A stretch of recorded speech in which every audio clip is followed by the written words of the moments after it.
ইয়াহুদিরা যখন ওয়ার্কে বিবির হাইজ হয় মসজিদ হয় মা খালার হাইজ হয় মাসে মাসে 3 দিন 4 দিন 5 দিন 6 দিন করে মা খালাকে হাইজ হয় মসজিদ হয়।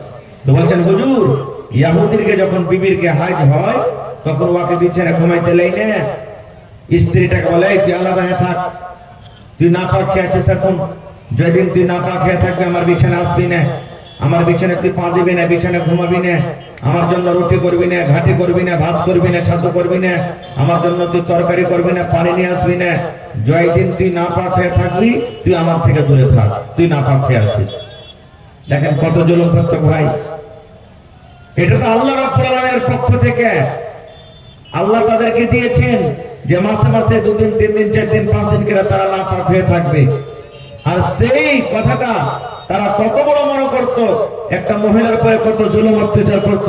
বিবিকে বলতো তুই না পাক হয়ে আছিস রে, তুই আমার বিছানায় আসবি না, হট তুই এখান থেকে আমার বিছানা থেকে চলে যা। নবী যখন কথাটা শুনলেন তখন নবীজি বললেন কি জানেন, রে আমার সাহাবী, এ আমার উম্মতের দল, তোমরা শুনে নাও, ইহুদি যে কাজ করে খবরদার খবরদার তোমরা নিজের বিবির সাথে সেই কাজ করবে না। ইহুদিরা নিজের বিবির সাথে যে ব্যবহার করে সেই ব্যবহার তোমরা নিজের বিবির সাথে তোমরা করবে না। ওরা নিজের বিবির পরে যেটা জুলুম অত্যাচার করে খবরদার তোমরা নিজের বিবির উপরে জুলুম করবে না। নবী আমার বলেছেন, হে মহিলারে, যখন তোমাদের মাসিক হবে, যখন তোমাদের হাজ হবে, তোমরা 2টা কাজ থেকে তোমরা দূরে থাকবে, 2টা কাজ তোমরা করতে পাবে না। 1 নম্বর কাজ নবী বলেছেন, মহিলা যখন তোমাদের মাসিক হবে, হাজ হবে, তোমরা নামাজ পড়বে না। আল্লাহ রাব্বুল আলামিন তোমাদের জন্য নামাজকে মাফ করে দিয়েছেন। তোমরা মসজিদে ঢুকবে না, নামাজ তোমরা পড়বে না। দিন তোমরা না পাক হয়ে থাকবে মহিলা, আল্লাহ রাব্বুল আলামিন তোমাদের নামাজকে মাফ করে দিয়েছেন, তোমরা কিন্তু নামাজ পড়বে না। 1 নম্বর কাজ। 2 নম্বর কাজ নবী বলেছেন, মহিলা যদি রমজান মাস চলে আসে, রোজার মাস যদি তোমরা পেয়ে যাও, আর রোজার মাসে যদি কোনো মা, যদি কোনো খালা, যদি কোনো বোন, দাদি, নানি না পাক হয়েছে, মাসিক চালু হয়েছে, নবী আমার বলেছেন, মহিলা যেদিন তুমি না পাক হয়ে থাকবে তুমি রোজা রাখবে না। আল্লাহ রাব্বুল আলামিন রোজা রাখা তোমাকে নিষেধ করে দিয়েছেন, তুমি না পাক হালাতে রোজা রাখিও না, মাসিকের হালাতে তুমি রোজা রাখিও না। যখন তুমি ভালো হয়ে যাইবে তুমি ওই রমজান মাসে রোজা রাখো। আর যেটা তোমার রোজা ছুটবে, 3টা রোজা ছুটলো, 4টা রোজা ছুটলো, 5টা ছুটলো, 6টা ছুটলো, যেটা তোমার রোজা ছুটবে না মহিলা, যেমন রমজান মাস চলে যাবে, আর রমজান মাস যখন পার হয়ে গেল, আরো যে সামনে বছর রমজান আসার আগে আগে মধ্যখানে 11 মাস বাজলো, এই 11 মাসের মধ্যে তুমি তোমার বাকি রোজাকে তুমি পূর্ণ করে নাও। এই 2টা কাজ মহিলারা করবে না। 3 নম্বরে নবী যে পুরুষরাকে বললেন, হে পুরুষরা তোমরা শুনে নাও, তোমাদের বিবির হাজ হয়েছে এই বলে তোমরা বিছানা আলাদা করিও না। তোমার বিবি তোমার পাঞ্জরে ঘুমাবে, গায়ে গা লাগিয়ে ঘুমাবে, তোমার কোনো গুনাহ হবে না। তোমার গায়ে গা লাগিয়ে ঘুমাবে, একই বিছানায় ঘুমাবে, তোমার গুনাহ হবে না। তোমার বিবি তোমার জন্য তরকারি রান্না করবে, সেই তরকারি তুমি খাবে, তোমার কোনো গুনাহ হবে না, ক্ষতি হবে না। তোমার বিবি তোমার জন্য রুটি করবে, তোমার বিবি তোমার জন্য ভাত রান্না করবে, তোমার বিবি তোমার জন্য সব কিছু করবে। কিন্তু পুরুষে একটা কাজ তুমি শুধু সেই সাথে করবে না। কি কাজটা যে মাওলানা? এই কাজটা হলো এইটা, যখন তোমার বিবিরা মাসিকের হালাতে থাকবে তখন বিবির সাথে তুমি সহবাস করিও না, বিবির সাথে তুমি মিলন করিও না। এই কাজটা বাদ দিয়ে তুমি দুনিয়ার যত কাজ আছে তোমার জন্য হালাল, এই কাজটা বাদ দিয়ে তোমার জন্য তোমার বিবির সবকিছু তোমার জন্য হালাল। যদি তুমি ইচ্ছা করো, তোমার বিবি মাসিকের হালাতে আছে, তোমার বিবিকে যদি তুমি চুমা দিতে চাও তুমি চুমা দিতে পারো। তোমার বিবির গায়ে গা লাগাই তুমি ঘুমাইতে পারো, তোমার কোনো গুনাহ হবে না। পুরুষরা একটাই কাজ তুমি শুধু করবে না, তোমার বিবির সাথে তুমি হামবিস্তারি করবে না। কারণ যদি মাসিকের হালাতে কোনো পুরুষ যদি বিবির সাথে মিলন করে, ওই পুরুষের গুনাহ হয়ে যাবে, পাপ হয়ে যাবে, এবং তাকে জরিমানা আদায় করতে হবে। যতক্ষণ জরিমানা না আদায় করবে আল্লাহ রাব্বুল আলামিন গুনাহকে মাফ করবেন না।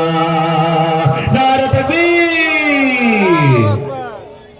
তাহলে যে ইহুদিরা মাসিক হতে গেলে বিবিকে আলাদা রাখতো, তার হাতের খাইতো না, নবী সেটাকে একবারে শেষ করে দিয়ে বলছেন না, এটা হলো একটা মহিলার করে জুলুম, খবরদার তোমরা জুলুম করিও না। তাদের রান্না বান্না করা, খাও, বিছানায় ঘুমাও, তোমাদের কোনো দোষ হবে না। ভাই মুসলমান, আজকে যদি আমাদের বাড়িতে বেটি হয় মন ভারী হয়ে যায়। কত ভাই আছে বেবি হসপিটালে আছে, বেবি হসপিটালে বাচ্চা হতে গেছে, শুনেছে যে আমার বহুর কিংবা আমার স্ত্রীর পেট থেকে বেটি হয়েছে, ওই স্ত্রীটাকে ভালো করে আর গল্প করবে না, ওই স্ত্রীটাকে বাড়িতে নিয়ে আসবে না, ওকে ভালো মতন খেতে দিবে না, পিনতে দিবে না, কথাতে কথাতে তোকঝোক করবে, শাস্তি আছে লিখতে ভোজা মারবে, ননদেরা ভোজা মারবে, যা যেখানে ভোজা মারবে, পরশে ভোজা মারবে, আর বলবে এ বেটি বিয়ে নিচ্ছি লাগানি, তুই বেটার মুখ দেখতে পাবি রে মাগি, আল্লাহ তোকে কোনোদিন জীবনে বেটি দিয়ে বেটা দিবে না। এরকম ভাবে তাকে থানা দিয়ে দিয়ে কথা বলবে, বলে না বলে না। আল্লাহ তাবারাক ওয়া তাআলা কোরআনে বলেন, ওয়া ইযা বুশিরা আহাদুহুম বিল উনসা যাল্লা ওয়াজহুহু মুসওয়াদ্দান ওয়া হুয়া কাযীম।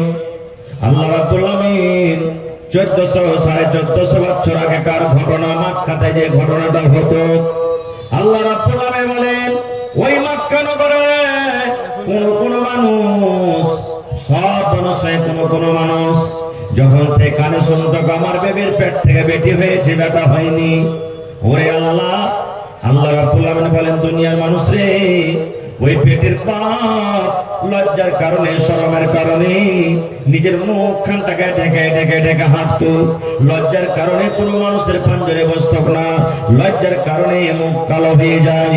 এই মনে মনে চিন্তা করতো, আল্লাহ কেন তুমি আমাকে বেটি দিলে, আল্লাহ কেন তুমি আমাকে বেটা দিলে না, আল্লাহ যে কে আমাকে শ্বশুর বলবে, আমি কাকে জামাই বলবো, কেন তুমি আল্লাহ আমাকে বেটি দিলে, কেন বেটা দিলে না।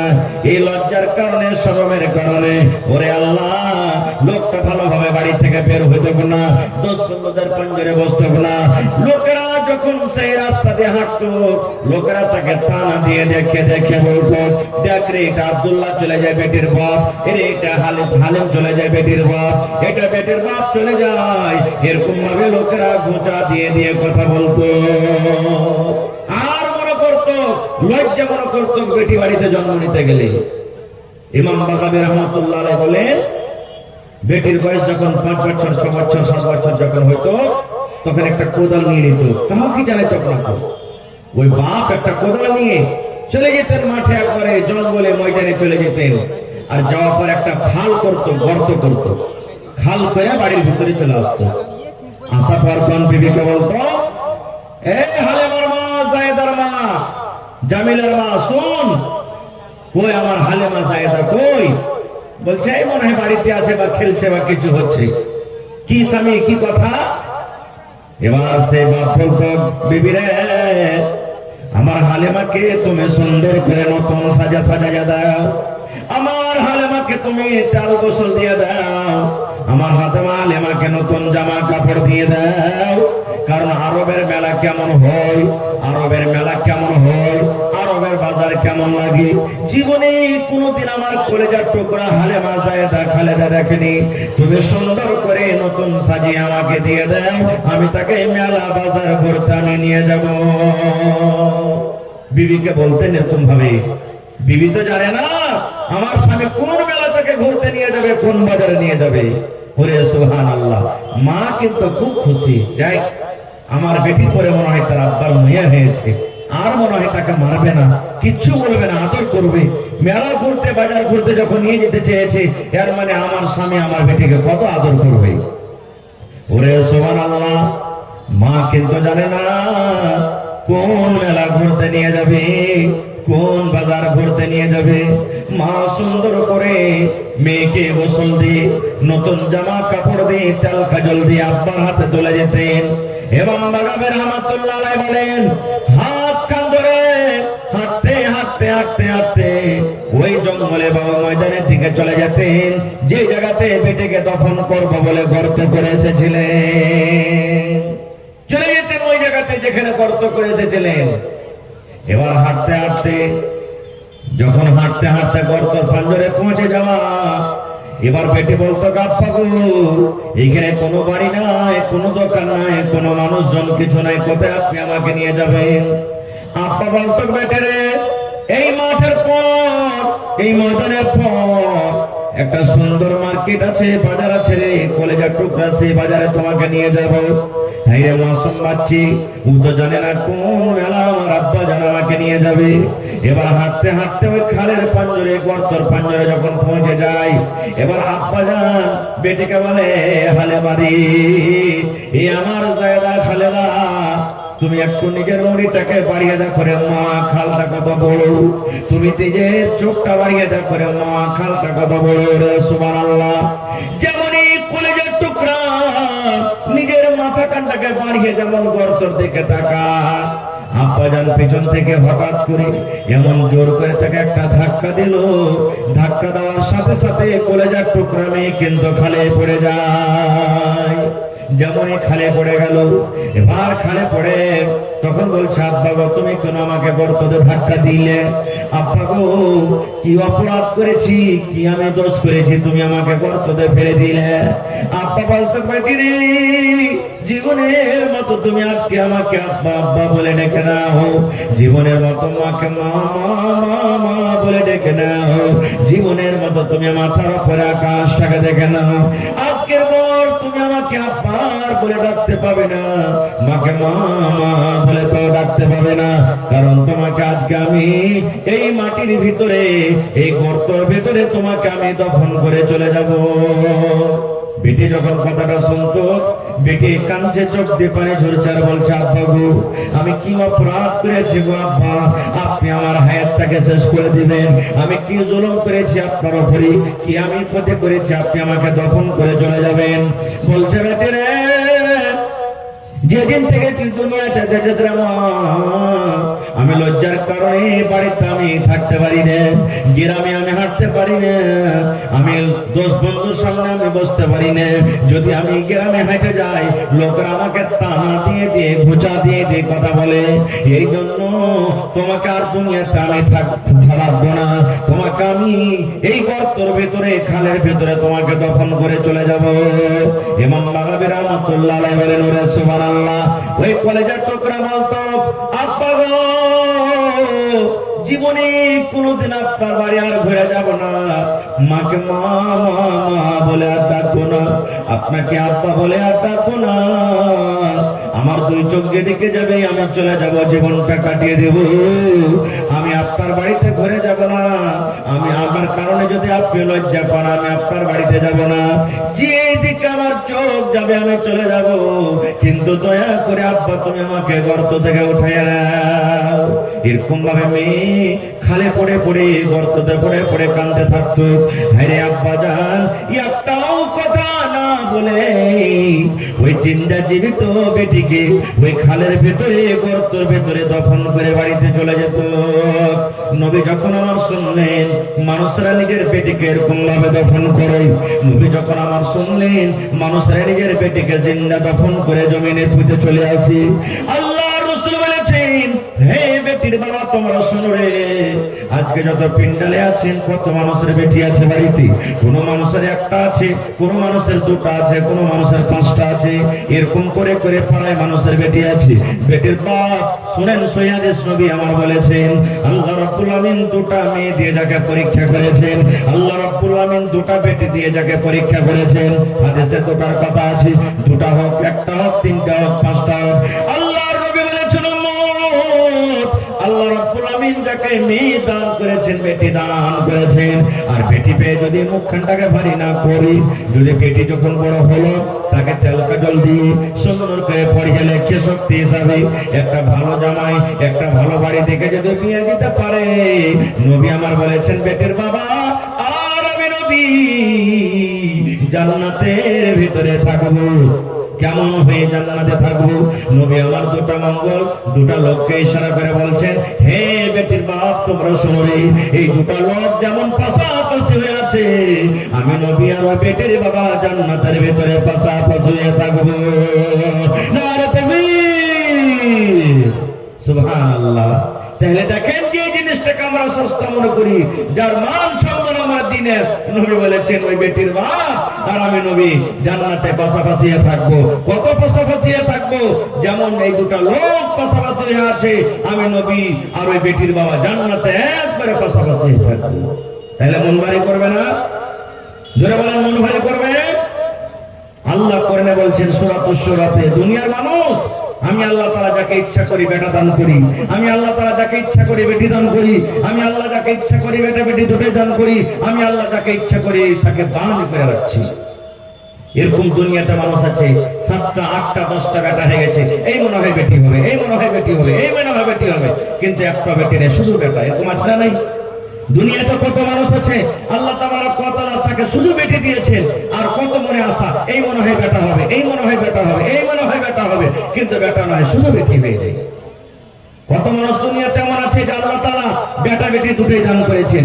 কত মানুষ এমন আছে কত ওষুধ পানি কত কি করে শেষ করলো, কিন্তু একটা সন্তান হলো না, আল্লাহ তাকে দান করে রাখলেন। আর যদি কোনো বিচার সালিসে বসে যদি তার মুখ দিয়ে কোনো কথা বলা হয়, আমরা কি বলি?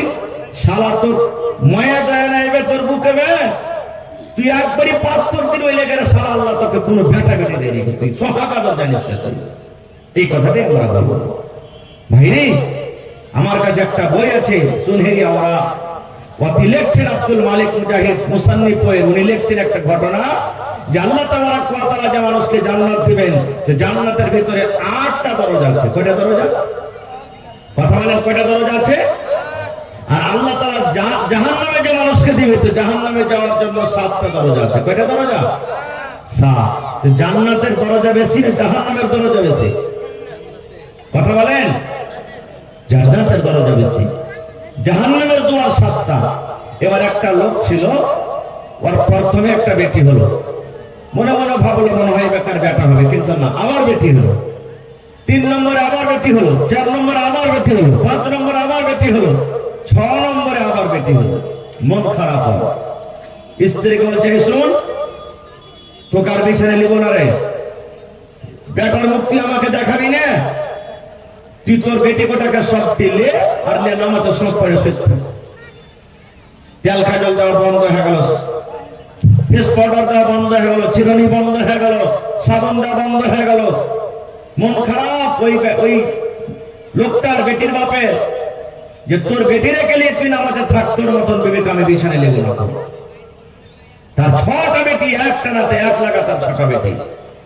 একদিনকার ঘটনা, ওই বই লিখছে একদিনকার ঘটনা, ওই বেটির বাপ স্বপ্ন দেখছে যে আমি মরে গেছি, আমার মত হয়ে গেছে।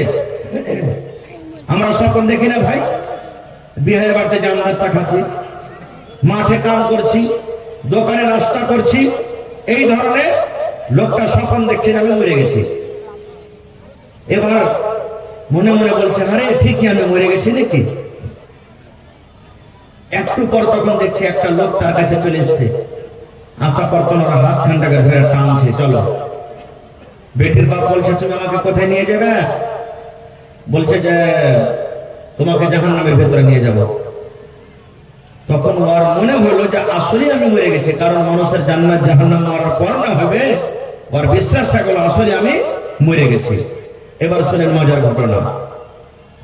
ওরে সুবহানাল্লাহ, এবার লোকটাকে জাহান্নামের ফেরেশতা যখন হাত খান ধরে টানতে টানতে টানতে জাহান্নামের প্রথম গেট, প্রথম দুয়ারের দিকে নিয়ে যেতে শুরু করেছেন। ওই লোকটার 6টা বেটি, বড় বেটি দৌড়াতে দৌড়াতে দৌড়াতে দৌড়াতে দৌড়াতে দৌড়াতে এরকম ভাবে জাহান্নামের প্রথম গেটের সামনে হাত বাড়িয়ে দাঁড় হয়ে গেছেন। এবার জাহান্নামের ফেরেশতা বলছেন, হে আল্লাহর বান্দী, তুমি কে? তুমি কেন আমাদের আঘাতে দাঁড় হয়েছো? কেন তুমি হাত দিয়ে তুমি ঘিরে নিলে? কি ব্যাপারটা, কে তুমি? এবার বলছেন, জাহান্নামের ফেরেশতা, এটা আমার আব্বা জান, আমরা হলাম ছোট বেটি, আমার আব্বা জানের আমি প্রথম বেটি, বড় বেটি। আমার আব্বা জান আমাদের চোখের সামনে জাহান্নামের ভিতরে যাবে রে, আমি বেটি হয়ে সহ্য করতে পারবো না, আমি বেটি হয়ে সহ্য করতে পারবো না। এই জন্য জাহান্নামের ফেরেশতা, এই গেট দিয়ে আমার আব্বাকে আমি জাহান্নামের ভিতরে আমি যেতে দেব না। এই ফেরেশতা, আমি আমার আব্বা জানকে আমি এই গেট দিয়ে জাহান্নামের ভিতরে যেতে দেব না। জাহান্নামের ফেরেশতা আবার হাত কান ধরে টানতে টানতে 2 নম্বর দরজা দিয়ে হাঁটতে শুরু করেছেন। 2 নম্বর বেটি, মাঝা বেটি দৌড়াতে দৌড়াতে হাজির। হে জাহান্নামের ফেরেশতা রে, আমি আব্বার 2 নম্বর বেটি, আমি আব্বার 2 নম্বর বেটি, মাঝা বেটি। আমার চোখের সামনে আমার আব্বা জান জাহান্নামের ভিতরে যাবে, আমি তার বেটি সহ্য করতে পারবো না। এই জন্য জাহান্নামের ফেরেশতা রে, আমার আব্বা জানকে আমি এই গেট দিয়ে জাহান্নামের ভিতরে আমি যেতে দেব না। ইমাম সুবহানাল্লাহ।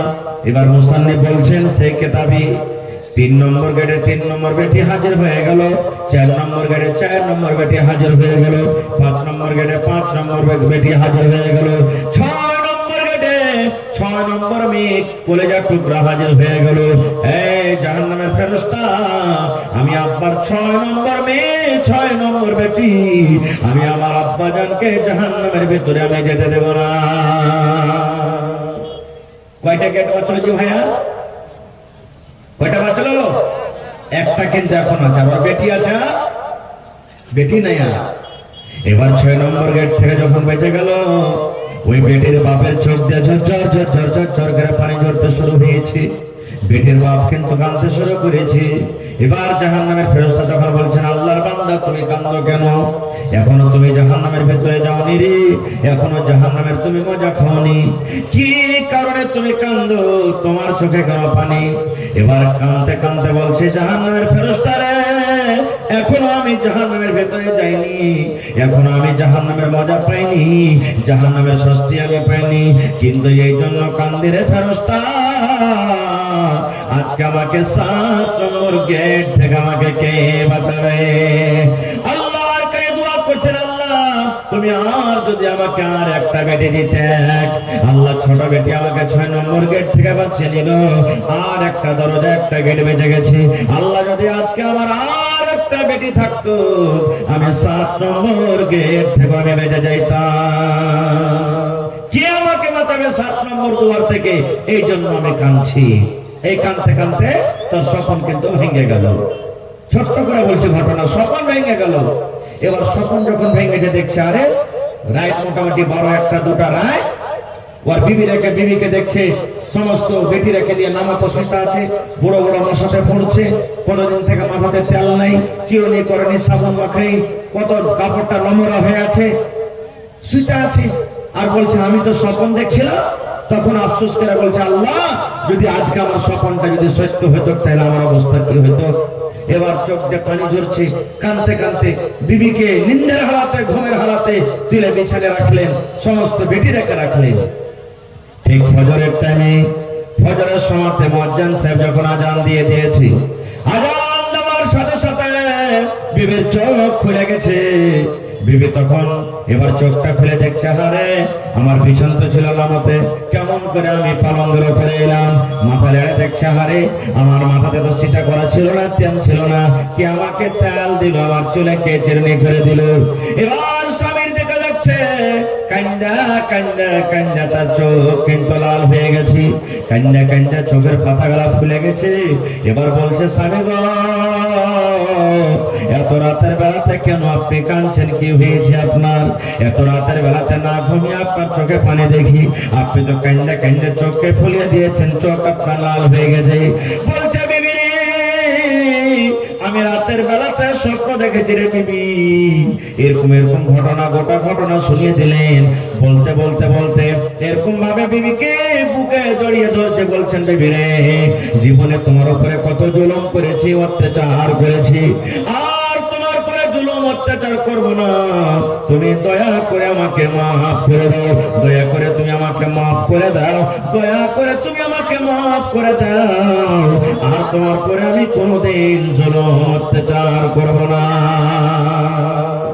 ভাই মুসলমান, ঘটনা বলার উদ্দেশ্য হলো এই, আল্লাহ তাবারক ওয়া তাআলা বেটি রূপে যাকে বেটি দান করেছেন, এটা আল্লাহ রাব্বুল আলামিনের পক্ষ থেকে একটা দয়া, একটা নিয়ামত। কিন্তু আজকে আমরা মুসলমান সেই নিয়ামতটা পেয়ে আল্লাহুস সামাদ, আজকে আমরা মন ভারী করছি বেটির মান সম্মান দিনে। দিনে ইসলাম, শরীয়ত, আল্লাহ এবং আল্লাহ রাসূল মেয়েদের মান সম্মান যতটুকু বাড়িয়ে দিয়েছেন, দুনিয়ার কোন ধর্মে এরকম মেয়েদের মান সম্মান করা হয়নি। আর একটু আগে চলেন, নবীজি নিজের মেয়েকে কত ভালোবাসতেন জানেন? এটা সহিহ হাদিস। একদিনকার ঘটনা, নবীজির ছোট মেয়ের নাম কি বলেন তো আপনারা? নবীজির ছোট মেয়ের নাম কি জানেন না? আয়েশা। নাউজুবিল্লাহ। আয়েশা হলো বিবির নাম। নবীজির ছোট বেটির নাম হলো ফাতেমা রাদিয়াল্লাহু তাআলা আনহা। সব থেকে ছোট বেটি, কলিজার টুকরা। একদিনকার ঘটনা, নিজের স্বামীর বাড়ি থেকে, স্বামীর নাম কি হযরত আলী রাদিয়াল্লাহু তাআলা আনহু, নিজের স্বামীর বাড়ি থেকে আব্বার কাছে গেছেন একটা গোলাম চাহার জন্য, নেওয়ার জন্য, একটা দাসের জন্য চলে গেছেন। যেই টাইমে, যে সময়তে নবীজির বাড়ি গেলেন কে? বেটি ফাতেমা। ওই টাইমে কিন্তু নবীজি বাড়িতে নেই, কোন কামে কাজে বা দাওয়াতের তাবলীগের কামে গেছেন। মা ফাতেমা জিজ্ঞাসা করছেন কাকে? নিজের মা, এটা সকল মা আয়েশা রাদিয়াল্লাহু তাআলা আনহাকে, যে মা আব্বাজান বাড়িতে নেই। বলছেন না রে বেটি, তোমার আব্বাজান দাওয়াতের কামে, তাবলীগের কামে গেছে। কি খবর, কি কথা নিয়ে এসেছো বলো? বলছে না, আব্বা থাকলে কিন্তু বলতাম, দেখে আবার কোন সময়তে বলবো। বলছে বলো না, তোমার আব্বা আসবে তখন আমি বলে দেব। মা আয়েশা বলছেন যে তোমার আব্বা আসবে তখন বলে দেবো, কি কথা বলো? বলছে না, পরে বলবো। আর বললেন না, চলে গেলেন নিজের বাড়ি। দেখেন, এই আমার মায়েরা খাওয়ারা যারা পর্দাতে আছেন, পিন্ডালে বসে আছেন, শোনেন, আব্বার বাড়ি গেলেন ফাতেমা আব্বার সাথে দেখা করার জন্য, নবীর সাথে দেখা করার জন্য। দেখা হলো না, এটা বললেন না যে আচ্ছা 1 ঘন্টা থেকে যাই, 2 ঘন্টা থেকে যাই, এই বেলাখান থেকে যাই, আব্বা আসলে তখন দেখা করে যাবেন না। তখনই আবার দিয়ে স্বামীর বাড়ি চলে গেলেন হাইটে, যে কে জানি আমার আব্বা যদি, আমার স্বামী যদি আমাকে খুঁজে, আমাকে যদি বিছানের দিকে ডাকে, আমার যদি কোনো দরকার থাকে, খাইতে লাগে না, আমার স্বামী যদি আমাকে না দেখতে পেলে হয়তো নারাজ হয়ে যাবে, তখনই আবার চলে গেলেন বাড়িতে। কিন্তু আজকে মা খালার অবস্থা কি জানেন? যদি নিজের স্বামীকে বলে আব্দুল্লাহর মা, আব্দুল্লাহর বাপ, এ হালেমার বাপ, আমি একটু আমার ভাইকে দেখে আসছি, আমি মাকে দেখে আসছি, আব্বাকে দেখে আসছি, যা আবার আসবো। ও যদি বলে চলে যায়, 1 ঘন্টা বলে তো গোটাই দিনমেন থেকে আসবে, একদিন বলে যায় তো 5 দিন ওর হবে। হবে কি হবে না? নিজের স্বামী কি নিশ্চয় বুঝবে না তো।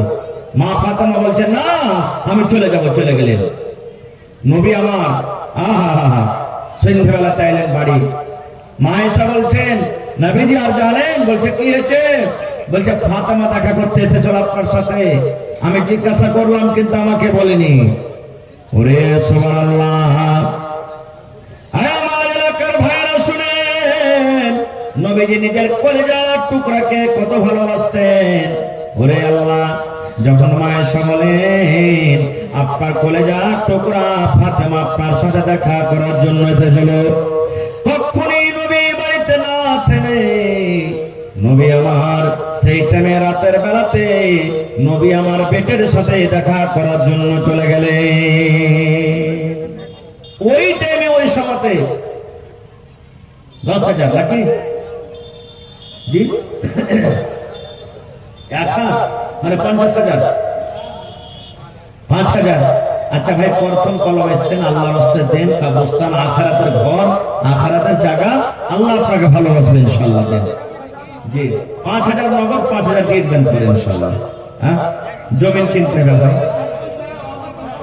বর্তমান সরপঞ্চ নাকি? কি নাম আপনার নাম? সরপঞ্চ ইসলাম আলী সাহেব। 10,000, 5,000 নগদ আর 5,000 ইনশাআল্লাহ দিয়ে দেবে। নারে তাকবীর। মাশাআল্লাহ, দেখেন এতটি হরেন বাজছে, সব দুনিয়ার একবার 2-4 কিলোমিটার দূর থেকে শুনে নিয়েছে। হ্যাঁ, বাচ্চা যায়।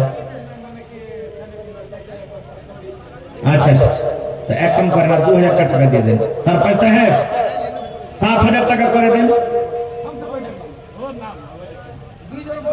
হ্যাঁ, 7000 করে দেন। জানেন আমার মাওলানা বলে দিলেন, তাও আর 2000 টাকা দিয়ে 7000 করে দেন। কসম পেয়েছেন, এবার কসমটা তো ভাঙলাম কম সকল। হ্যাঁ আল্লাহ, লেখেন 2000 টাকা লেখা তো দিয়ে দেবেন ইনশাআল্লাহ। আচ্ছা 1000 টাকা করে দেন, 1000 টাকা। আচ্ছা দিন, ঠিক আছে, আমি হাদিসটা বলে নিই, তারপর ইনশাআল্লাহ আপনাকে দোয়া দিচ্ছি। এবার নবীজি তখনই কিন্তু বেটির সাথে দেখা করে চলে গেলেন। দরজাতে গিয়ে যে চাইছেন, অনুমতি চাইছেন, ফাতেমা, আলী তোমরা বাড়িতে আছো? ফাতেমা রাদিয়াল্লাহু তাআলা বলছেন, আমরা কিন্তু বিছানায় শুতে গেছি, চোখ বন্ধ হয়নি, জায়গা আছি, কিন্তু শুতে গেছি। এবার নবীর আওয়াজ পেয়ে ফাতেমা রাদিয়াল্লাহু তাআলা আনহা এবার তখন বিছানা থেকে ওঠার জন্য প্রস্তুত হয়ে গেছেন। আল্লাহ রাসূল বললেন, ফাতেমা, আমার জামাই আলী কই? বলছে আব্বা গো, আপনার জামাই আলী বিছানায় শুতে আছে। নবী আবার বলছেন, ফাতেমা তোমরা শুতে থাকো, আমি নবী তোমাদের ঘরের ভিতরে আমি আসছি। মা ফাতেমা বলেন, এবার আমার আব্বা জান ঘরে এলেন, আমি বিছানাতে একদিকে শুতে আছি, আমার স্বামী একদিকে বিছানায় শুতে আছেন।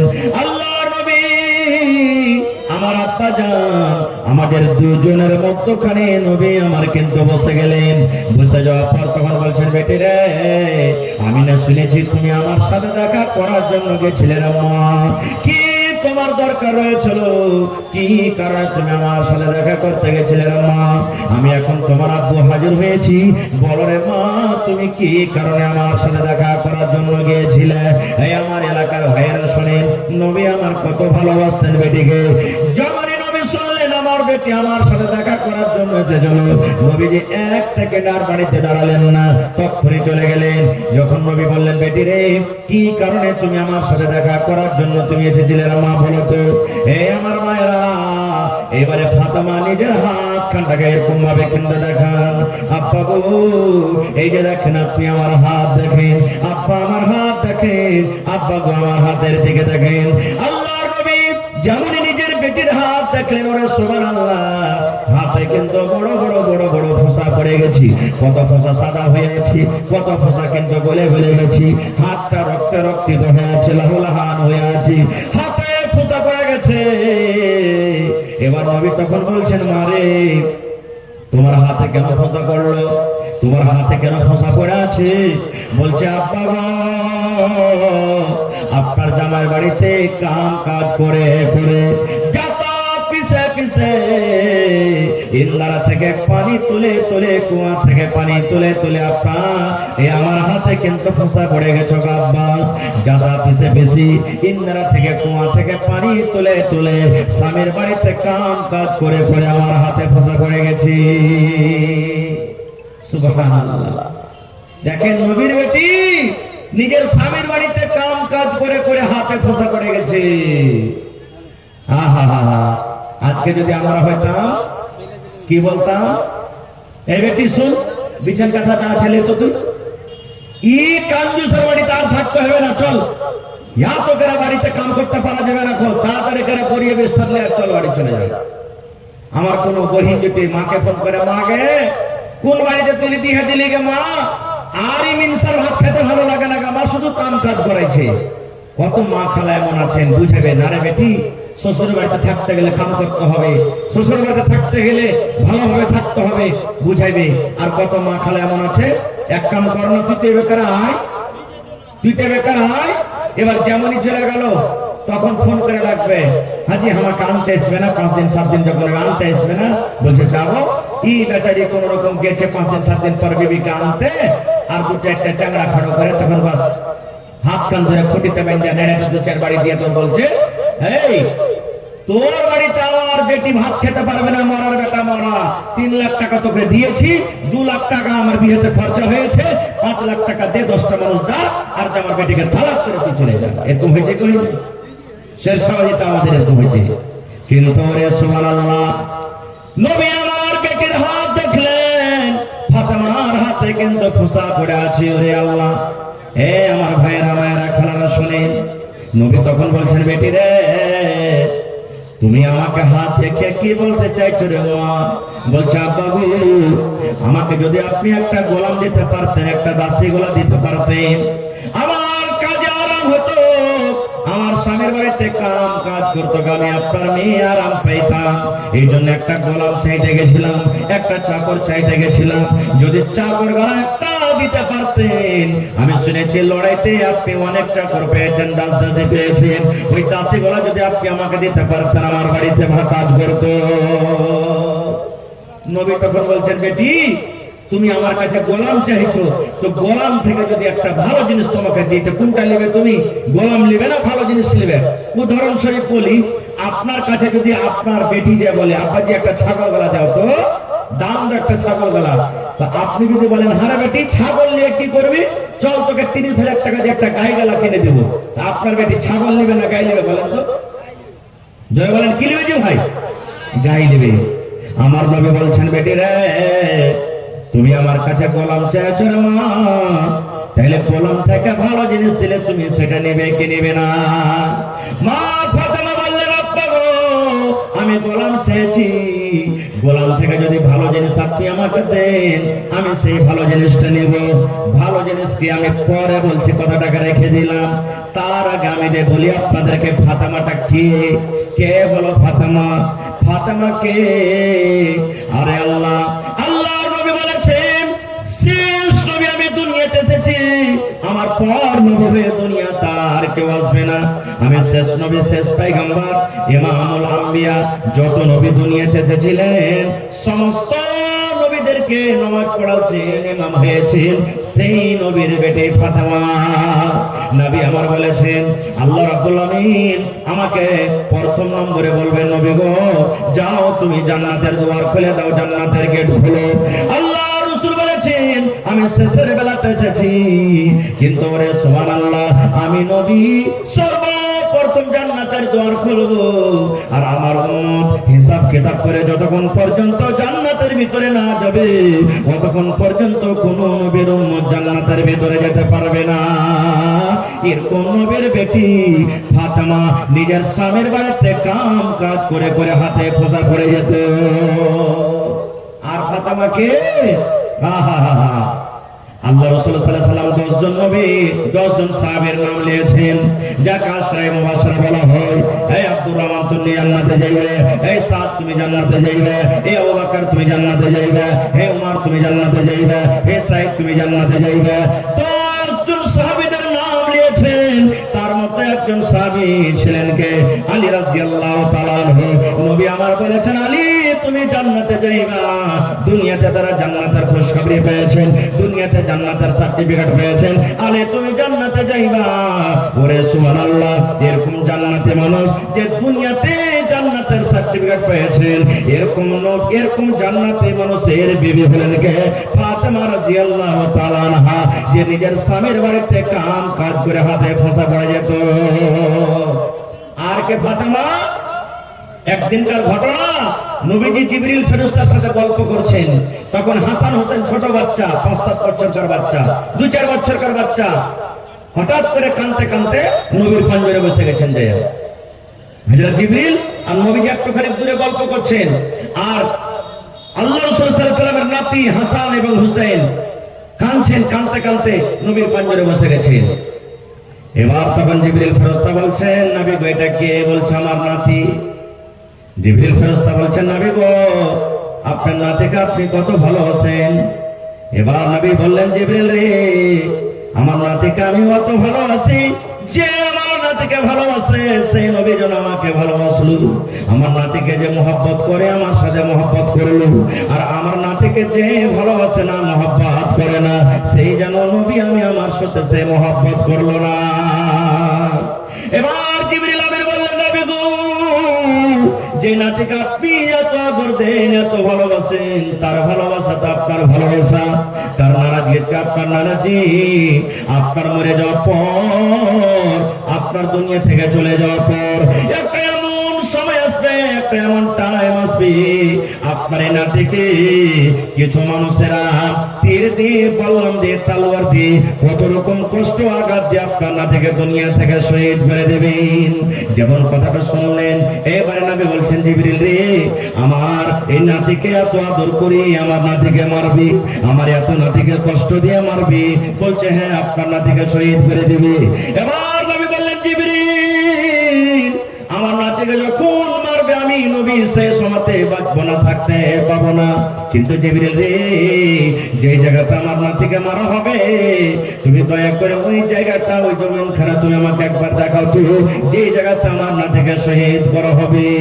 ওরে আল্লাহ, এবার আল্লাহ রাব্বুল আলামিনের আদেশে জিবরিল আমিন সেই জায়গাটা, সেই জমিনটা, যে জায়গাতে নবীর নাতিকে শহীদ করা হয়েছে, আল্লাহ রাব্বুল আলামিনের আদেশে সেই জমিন খানটা নবীকে দেখিয়ে দেওয়া হলো। শুধু তা নয়, আল্লাহ রাসূল বলেছেন, যত নওজওয়ান, যত যুবকরা জান্নাতের ভেতরে যাবে, যত নওজওয়ান জান্নাতের ভেতরে যাবে রে, আমার নাতি হাসান হোসেন জান্নাতের ভেতরে যাবে।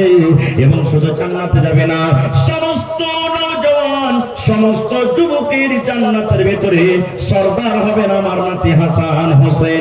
এরকম জান্নাতি সরদারের হাসান হোসেনের মা হলেন ফাতেমা, যে নিজের স্বামীর বাড়িতে কাম কাজ করে হাতে খোঁচা করে যায়। এবার ফাতেমাটা কি আপনি জানেন?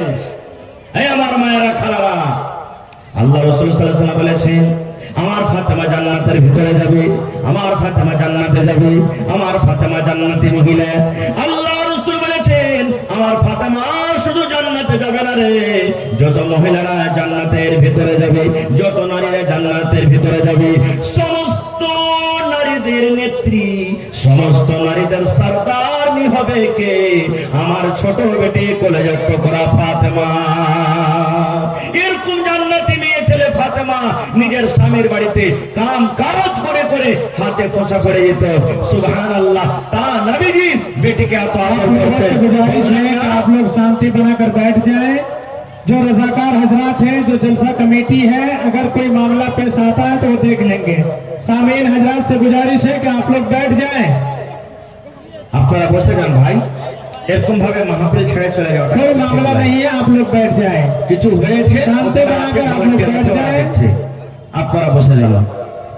তো ভাই আমার কথা হলো যে আমাদের বাড়িতে যদি মেয়ে জন্মগ্রহণ হয়, এরকম ভাবে আদর মহব্বত আমাদেরকে করতে হবে, মন ভারী করতে হবে না। তো ভাই বলার কথা মেলায় আছে, এরকম ভাবে যদি বয়ান রাখা যায় আরো কিছু সময় লাগবে। তবে ভাই আজকে জালসা হলো কি কবরস্থানের জালসা নাকি? আজকে জালসাটা হলো কবরস্থানের জালসা। আল্লাহুস সামাদ। आज का जलसा कमेटी जो भी है, रजाकार हजरात से गुजारिश है कि आप लोग जो दौड़ धूप कर रहे हैं या कोई मामला है, आप सामीन हजरात को पंडाल में आने के लिए कहें। হয়নি, হবে না, হতে পারে না, আমার নবীর সাথে কারো তুলনা। হয়নি, হবে না, হতে পারে না, আমার নবীর সাথে কারো তুলনা। আরে তুলনা তো দূরের কথা, ছায়াও মেলে না। হয়নি, হবে না, হতে পারে না, আমার নবীর সাথে কারো তুলনা। হয়নি, হবে না, হতে পারে না, আমার নবীর সাথে কারো তুলনা। সকল নবী রাসূল ছিলেন খোদার দিবানা, দু নয়নে দেখব খোদা ছিল তামান্না। সকল নবী রাসূল ছিলেন আল্লাহর দিবানা, দু নয়নে দেখব আল্লাহ ছিল তামান্না। আর মর নবীকে ডেকে নিলেন, আর মর নবীকে ডেকে নিলেন, দেখবে রব্বানা। হয়নি, হবে না, হতে পারে না, আমার নবীর সাথে কারো তুলনা। হয়নি, হবে না, হতে পারে না, আমার নবীর সাথে কারো তুলনা। ইউসুফকে দেখে যারা আঙ্গুল কেটেছে, তারা কি আমার নবীর রূপ দেখেছে? ইউসুফকে দেখে যারা আঙ্গুল কেটেছে, তারা কি আমার নবীর রূপ দেখেছে?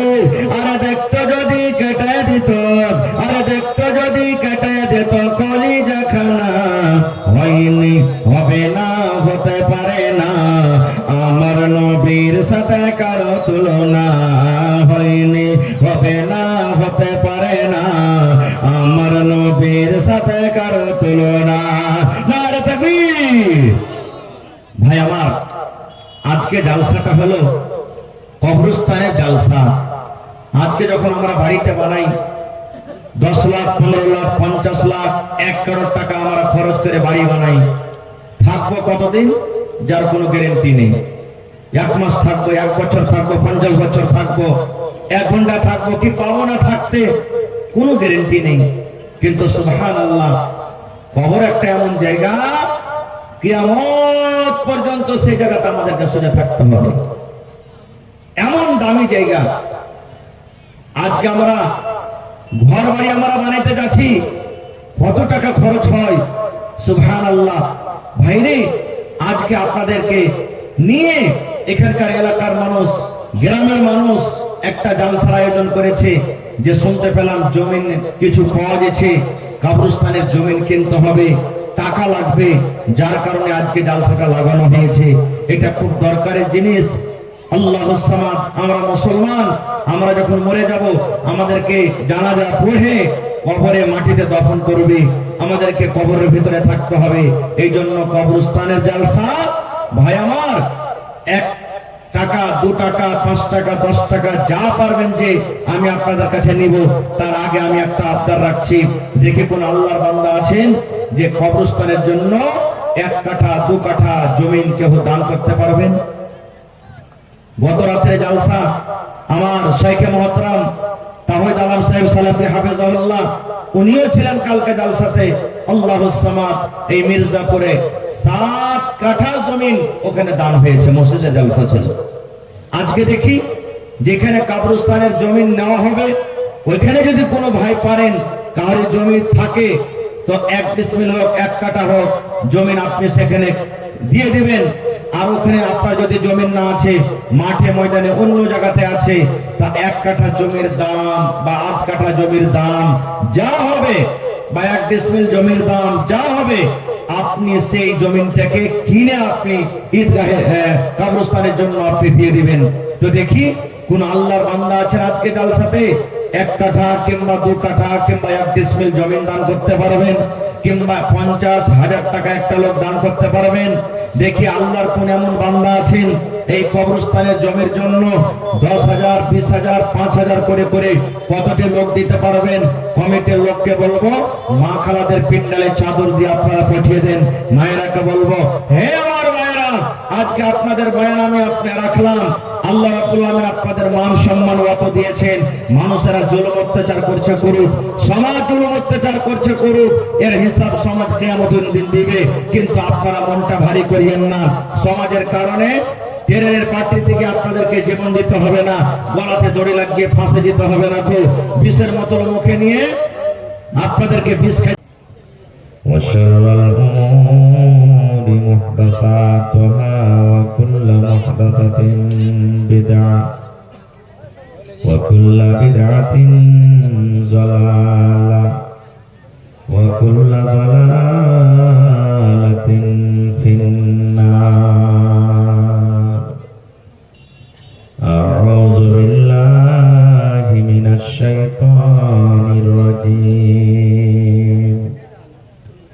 بسم الله الرحمن الرحيم. وإذا بشر أحدهم بالأنثى ظل وجهه مسودا وهو كظيم. وقال النبي صلى الله عليه وسلم الدنيا كلها متاع وخير متاع الدنيا المرأة الصالحة. ওরে মুসলমান তোরা হারিস না ঈমান, ওরে মুসলমান তোরা হারিস না ঈমান।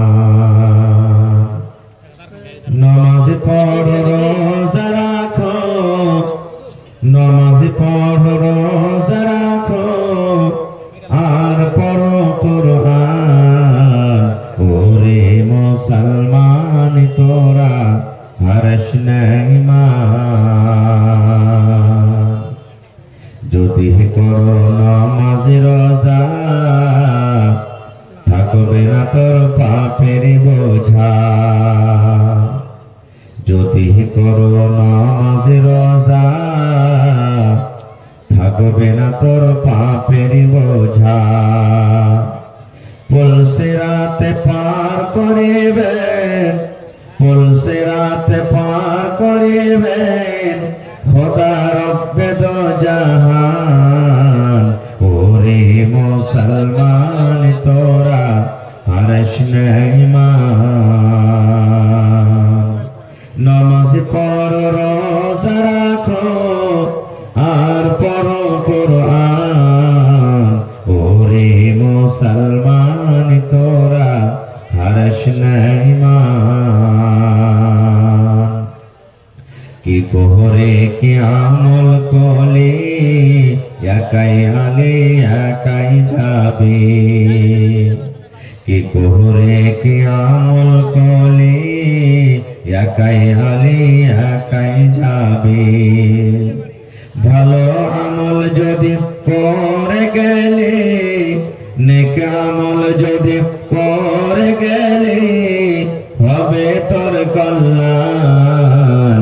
ওরে মুসলমান তোরা আরশ নেইমান। নারে তাকবীর।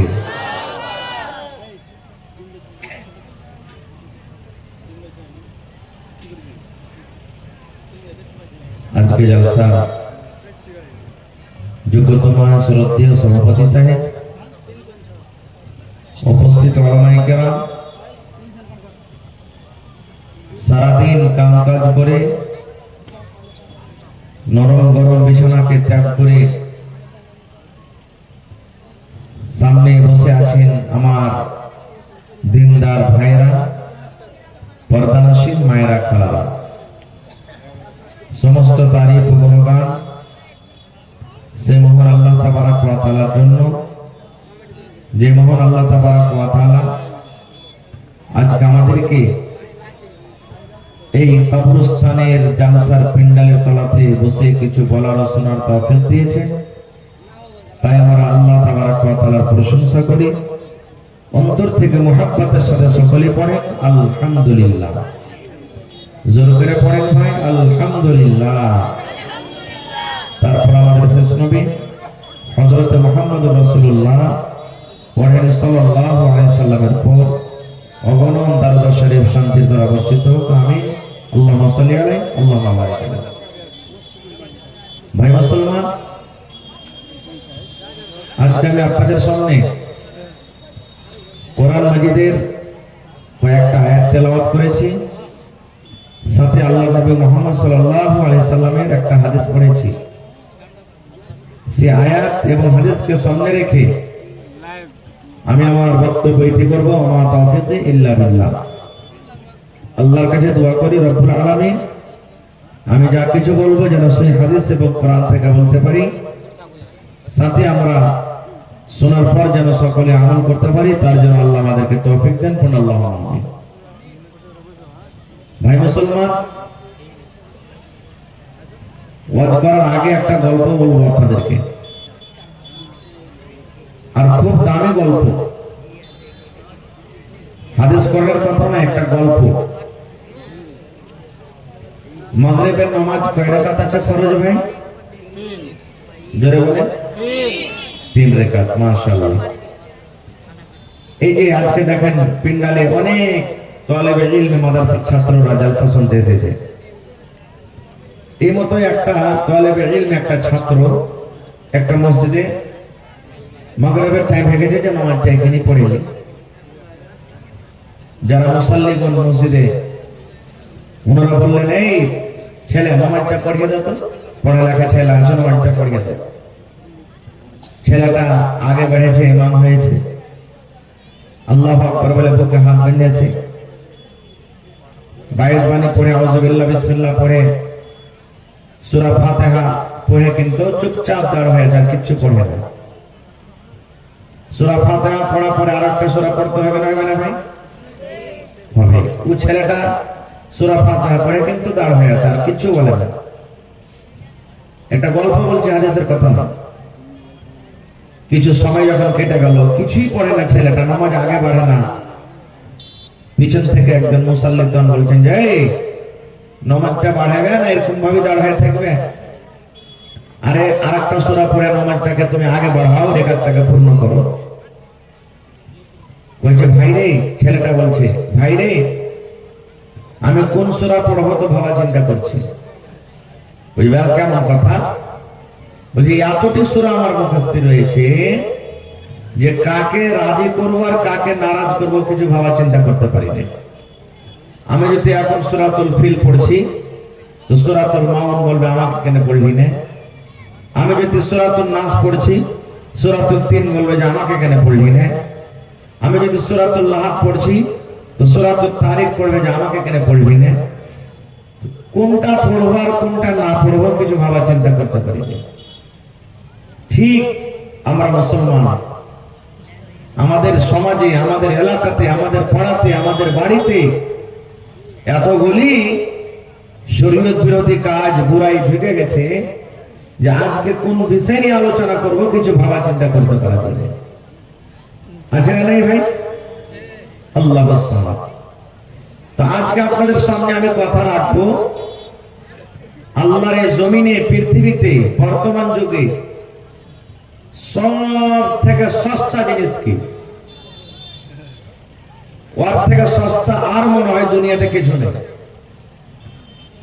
সব থেকে সস্তা আল্লাহ এবং আল্লাহ রাসূল মান দিয়েছেন, সম্মান দিয়েছেন। আল্লাহ এবং আল্লাহ রাসূল তার ফজিলত বয়ান করেছেন, তার মার্তবাকে বাড়িয়ে দিয়েছেন। কিন্তু আমরা মুসলমান তার মান সম্মান দিই না। আমরা বলি যারা ইসলাম জানে না, কোরআন জানে না, হাদিস জানে না, ওরা বলে যে আল্লাহ তাবারক ওয়া তাআলা তাদেরকে মান সম্মান দেয়নি। সব থেকে সস্তা একটা আপনি সালাই কিনতে যান ভাই, মাচিস, টাকা লাগবে না? লাগবে না? লাগবে। এই যে পানির বোতলটা আপনার খাড়া হয়ে আছে দেখেন টেবিলের উপরে, এর দাম কয় টাকা? 20 টাকা, 20 টাকা এর দাম। তাহলে এক গ্লাস পানি মানে এক বোতল পানি যদি আনতে যান 13 টাকা আছে। আপনার আমার মাথাতে যদি ব্যথা হয়, দরদ হয়, জ্বর হয়ে যায়, মেডিকেলে যাব, ভাই আমার মাথাতে ব্যথা হয়েছে আমাকে ওষুধ দেন। গা হাতে ব্যথা করছে, একটু ক্লান্ত হয়ে গেছে, সারাদিন কাম কাজ করে মনটা ভালো লাগে না, একটা ওষুধ দেন আমাকে। টাকা লাগবে না? লাগবে না? সুবহানাল্লাহ। ভাই রে, মাথাতে যদি ব্যথা হয়, ওই ওষুধ কিনতে যে যদি টাকা লাগে, ওষুধের যদি দাম দিতে হয়, তা আল্লাহ তাবারক ওয়া তাআলা স্ত্রীকে সুকুন বলেছেন আল্লাহ কোরআনে। মহিলাদেরকে বলেছেন যে সুকুন, তোমার বিছানায় আসতে গেলে তুমি আরাম পেবে, বিছানায় আসতে গেলে তোমার খাস্তানা দূর হয়ে যাবে, তোমার পাঞ্জরে যদি ঘুমাই তোমার বিবি, তোমার মনটা ফ্রি হয়ে যাবে। সুবহানাল্লাহ। এরকম স্ত্রী যখন আমরা বাড়িতে আনি বা এই ধরনের মেয়ে ছেলে যখন দুনিয়াতে আসে, তখন আমরা বলি যে এদের মান সম্মান কিছু নেই। আমরা বেটা ছেলে হয়েছি তো গাছের গোটা হয়ে গেছি। বেটা যদি বাড়িতে খালি হয়ে যায়, খালি মুখে ও তাপ মানে পাত দিবে, হ্যাঁ, এখানে ফোন, ওখানে ফোন, ওখানে ফোন, ওখানে ফোন, যেখানে সেখানে ফোন। আর একবার ওই কি চকটা না, উচিতপুর চক, দোকানের মিঠাই যতটি আছে না সবকে বেটা খেলিয়ে দিবে। আর বেটি যখন হয়ে গেল, কাউকে আর বলবে না, কাউকে জানাবে না, লজ্জার কারণে, শরমের কারণে। লোক যখন বলবে হ্যাঁ হ্যাঁ তোর বিবিটা যে ছেলে পেলে হবো হবো হয়েছিল, কি হয়েছে? হ্যাঁ বেটি কি হয়েছে, মানে এমন মুখখানটাকে টেढ़ा করে আমরা বলবো যে মনে হয় মনে মনে উল্টি উল্টি করছে, মন জি হ্যাঁ হ্যাঁ করছে। ভাই মুসলমান, তা আজকে সেই সস্তা জিনিসের কথা বলবো, যে জিনিসের আমরা দাম দিনে, মূল্য দিনে আল্লাহ কত দিয়েছেন। সুবহানাল্লাহ। আল্লাহ তাবারক ওয়া তাআলা কোরআন মাজিদে কত সূরা দিয়েছেন? কথা বলেন একটু, কত সূরা দিয়েছেন? 114 সূরা দিয়েছেন। 114 সূরার মধ্যে একটা সূরার নাম আছে সূরাতুন নিসা। যারা কোরআন পড়ছেন দেখবেন যে বাড়িতে একটা সূরার নাম সূরাতুন নিসা। নিসা মানে মহিলা, নিসা মানে औरत, নিসা মানে নারী। আল্লাহ তাবারক ওয়া তাআলা মা খালাদের মান সম্মান এত বাড়িয়ে দিয়েছেন, তাদের নামে কোরআনে একটা সূরার নাম আল্লাহ রেখে দিয়েছেন সূরাতুন নিসা।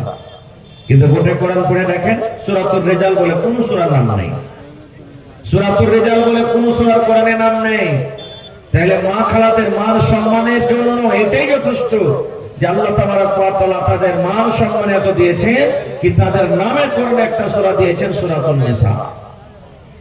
আজ থেকে 1400 1450 বছর আগে যে জায়গাতে আমার আপনার নবী মুহাম্মদ সাল্লাল্লাহু আলাইহি সাল্লাম জন্ম নিয়েছিলেন, সেই জায়গার কাহিনী, সেই জায়গার ঘটনা। আহা, কি করতো ওখানকার ইহুদিরা? আজকে মুসলমানের সব থেকে বড় দুশমন শত্রু হলো কি? ইহুদি।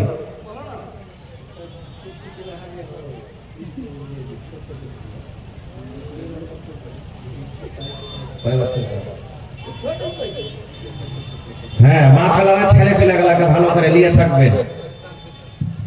জালসাতে ছেলে পেলা হারিয়ে যেছে মানে জালসা শুনতে আসেনি, ও খালি গল্প করতে এসছে।